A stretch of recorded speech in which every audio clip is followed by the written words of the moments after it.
Hi friends, നോക്കിയ X6 എന്ന phone നമ്മുടെ മുമ്പിലേക്ക് എത്തിയത് നോക്കിയ 6.1 പ്ലസ് എന്ന പേരിലായിരുന്നു. നോക്കിയ X7 എന്ന അപ്ഡേഷൻ ഇപ്പോൾ ഇറങ്ങിയിരിക്കുകയാണ്.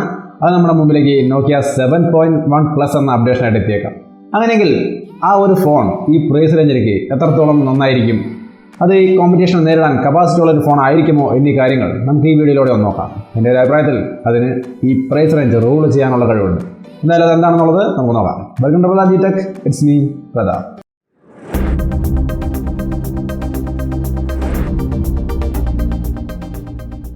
ഫോണിൻ്റെ കാര്യത്തിൽ കിടക്കുന്നതിന് മുമ്പ് ഒരു ചെറിയ ഓർമ്മിപ്പിക്കൽ, ചാനൽ സബ്സ്ക്രൈബ് ചെയ്യാത്ത സുഹൃത്തുക്കളൊക്കെ ഉണ്ടെങ്കിൽ താഴെ സബ്സ്ക്രൈബ് ബട്ടൺ ഉണ്ട്, ഒന്ന് സബ്സ്ക്രൈബ് ചെയ്യുക. തൊട്ടപ്പുറത്ത് വരുന്ന ബെൽ ബട്ടൺ കൂടി അമർത്താണെങ്കിൽ നമ്മുടെ വീഡിയോസ് നിങ്ങൾക്ക് കൃത്യമായിട്ട് കിട്ടുകയും ചെയ്യും, നമുക്കതൊരു നല്ല സപ്പോർട്ട് ആവും. അപ്പോൾ നമുക്ക് വീഡിയോയിലേക്ക്. നോക്കിയ 7.1 പ്ലസിൻ്റെ ഡിസൈൻ്റെ സൈഡിൽ നോക്കുമ്പോൾ വലിയൊരു വ്യത്യാസം എനിക്ക് കാണാൻ സാധിച്ചില്ല. ചെറിയ സ്ക്രീൻ സൈസ് 6.1 ഇഞ്ച് കൂടിയിട്ടുണ്ട്. പക്ഷേ ബാക്കിയുള്ള കാര്യങ്ങളൊക്കെ കാണുമ്പോൾ ഏകദേശം ഒരേപോലെ തോന്നുന്നു. പ്രത്യേകിച്ചും ഇതിൻ്റെ സ്ക്രീൻ ടു ബോഡി റേഷ്യോയിലൊന്നും കാര്യമായൊരു ഇമ്പ്രൂവ്മെൻ്റ് ഇല്ല. ഇമ്പ്രൂവ്മെൻ്റ് എന്ന് വെച്ച് കഴിഞ്ഞാൽ ഇപ്പോൾ റിയൽമി 2 Pro അല്ലെങ്കിൽ Honor 8X ഈ ഫോണൊക്കെ 90 above screen to body ratio തരുന്ന ഫോണാണ്. ഈ ഒരു കോമ്പറ്റീഷനിലേക്ക് വരുമ്പോൾ ഈ ഫോണിൻ്റെ സ്ക്രീൻ ടു ബോഡി റേഷ്യോ എന്ന് പറയുന്നത് 86.5% ആണ്. അപ്പോൾ അത് കമ്പാരിറ്റീവ്ലി കുറവാണെങ്കിലും കുഴപ്പമൊന്നുമില്ല, നല്ല ഡിസൈൻ തന്നെയാണ്. 6.1 പ്ലസ് നമ്മളൊക്കെ കണ്ടു, ഇതൊരു നല്ല ഫോണായിരുന്നു. അപ്പോൾ അതിൻ്റെ അപ്ഡേഷനായിട്ട് വരുന്ന ഈ ഫോണും നല്ല ഡിസൈനിൽ തന്നെയാണ് വരുന്നത്. ട്രെൻഡിയായ ഡിസൈനാണ്. 6.1 inch full HD plus display, റേസറി ഗ്ലാസ് ഡിസൈനൊക്കെ ആയിട്ട് നല്ല ഡിസൈൻ തന്നെ. അപ്പോൾ ഡിസൈൻ്റെ കാര്യത്തിൽ ഭയങ്കര ഇന്നോവേറ്റീവായ ഒരു സ്പെഷ്യൽ എന്ന് പറയാൻ എനിക്കൊന്നും തോന്നിയില്ല. പക്ഷേ പെർഫോമൻസിൽ കഥ അങ്ങനെയല്ല, വ്യത്യാസമുണ്ട്. പെർഫോമൻസിൻ്റെ കാര്യത്തിലേക്ക് വരുമ്പോൾ നമുക്ക് കാണാൻ കഴിയുന്നത് സ്നാപ്ഡ്രാഗൺ 710 എന്ന ചിപ്സെറ്റാണ്.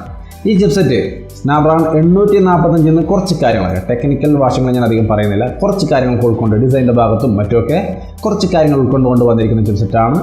മിഡ് റേഞ്ച് എന്ന് പറയാൻ പറ്റില്ല.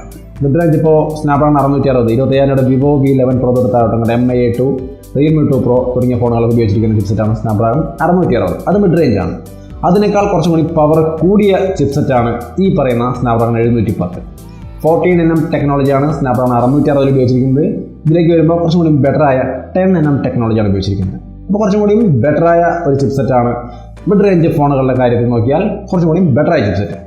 ഇതിൻ്റെ ഒരു പ്രത്യേകത എന്ന് പറയുന്നത് better performance, better battery utilization, കുറച്ചും കൂടി നല്ല ലോ ലൈറ്റ് ഇമേജുകളൊക്കെ കുറച്ചും കൂടി നന്നായിട്ട് പ്രോസസ്സ് ചെയ്യാനുള്ള കഴിവ്, പിന്നെ ഫോൺ ഹീറ്റ് ആവാതെ നോക്കാനുള്ള ഒരു കഴിവും കൂടി ഈ ചിപ്സെറ്റിനാണ്.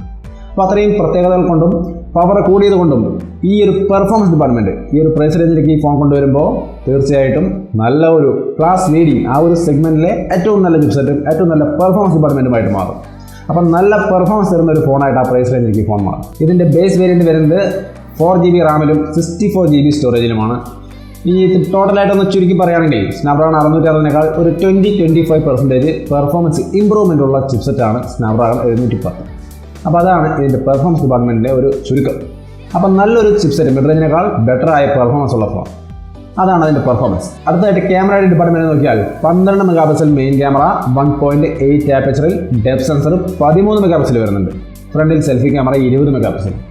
ഇതിലുപയോഗിച്ചിരിക്കുന്ന സെൻസർ ആവട്ടെ സോണിയുടെ IMX 363. ഇത് പോക്കോ ഐഫോണിൽ ഉപയോഗിച്ചിരിക്കുന്നു, അതേപോലെ സെൻഫോൺ 5Gയിൽ ഉപയോഗിച്ചിരിക്കുന്നു. അങ്ങനെയുള്ള ഫോണുകൾ ഉപയോഗിച്ചുള്ളത് അതൊക്കെ ലോ ലൈറ്റിൽ നല്ല പെർഫോമൻസ് തരുന്ന ക്യാമറകളാണ്.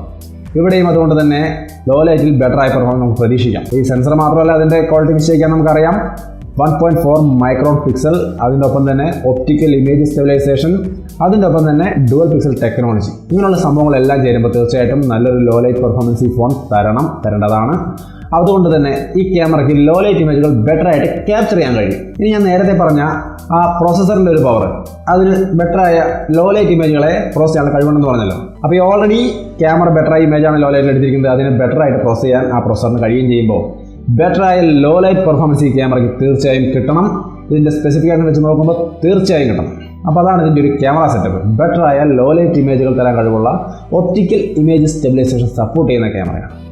അപ്പോൾ ഈ 20,000 താഴേക്ക് ഫോൺ കിട്ടുകയാണെങ്കിൽ ഏറ്റവും നല്ലൊരു ക്യാമറ സെറ്റപ്പുള്ള ഫോണാണെന്നുള്ള കാര്യത്തിൽ ഞാൻ പ്രത്യേകിച്ചൊന്നും പറയേണ്ട ആവശ്യമില്ലല്ലോ. പക്ഷേ ക്യാമറയുടെ കാര്യം പറയുമ്പോൾ അതൊക്കെ റിയൽ ലൈഫിൽ ടെസ്റ്റ് ചെയ്യാൻ തന്നെ നമുക്ക് ഉറപ്പിക്കാൻ പറ്റുള്ളൂ. അതിനൊപ്പം ബാറ്ററിയും കൂടി ചേർന്നാലാണ് അത് പൂർണ്ണമാവുള്ളൂ. Battery 3500 mAh, 18 watt fast charging അടക്കം വരുന്നു. അതിൻ്റെ ഒപ്പം തന്നെ USB Type-C port. Type-C port എന്ന് പറഞ്ഞാൽ എന്താണെന്ന് അറിയാമല്ലോ അല്ലേ? കുറച്ചും കൂടി ബെറ്ററായ ഫാസ്റ്റായ ഡാറ്റ ട്രാൻസ്മിഷന് വേണ്ടിയിട്ട് യൂസ് ചെയ്യാവുന്ന ഉപകരിക്കുന്ന ഒരു സംഭവമാണ് ഈ Type-C പോർട്ട്. അപ്പോൾ ആ Type-C പോർട്ടും വരുന്നു. ഈ സി പോർട്ട് എന്ന് പറയുമ്പോൾ MI A2 കണ്ട പോലെ ഹെഡ്ഫോൺ ജാക്ക് കളഞ്ഞിട്ട് ടൈപ്പ് സി പോർട്ട് വെച്ചിരിക്കുകയല്ല, ഹെഡ്ഫോൺ ജാക്കും ഉണ്ട്, ടൈപ്പ് സി പോർട്ടും ഉണ്ട്. അപ്പോൾ തീർച്ചയായിട്ടും നല്ല ഒരു USB ടൈപ്പ് സി പോർട്ടും ബാറ്ററി സെറ്റപ്പ് ഇതിനകത്ത് വരുന്നുണ്ട്.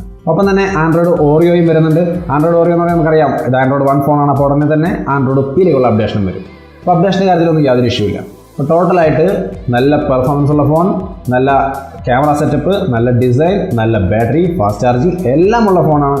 ഈ മിഡ് റേഞ്ചിനേക്കാൾ പവർ കൂടിയ ഒരു ഫോണായിട്ടാണ് ഈ ഫോൺ വരുന്നത്.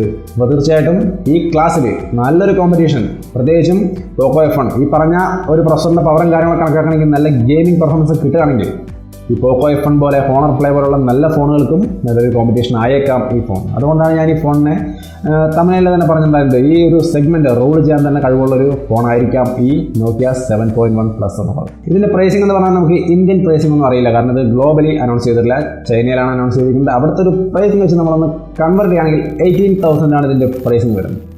അപ്പോൾ ഈ ഒരു പ്രൈസൊക്കെ നമുക്ക് വന്നാലും പ്രശ്നമില്ല. ഈ പറയുന്ന മിഡ് റേഞ്ചിനേക്കാൾ പവർ കൂടിയ ഒരു ഫോൺ തീർച്ചയായിട്ടും ഈ 18,000 റേഞ്ചിലൊക്കെ വരികയാണെങ്കിൽ നല്ലൊരു ഫോണാണ്, യാതൊരു സംശയം വേണ്ട.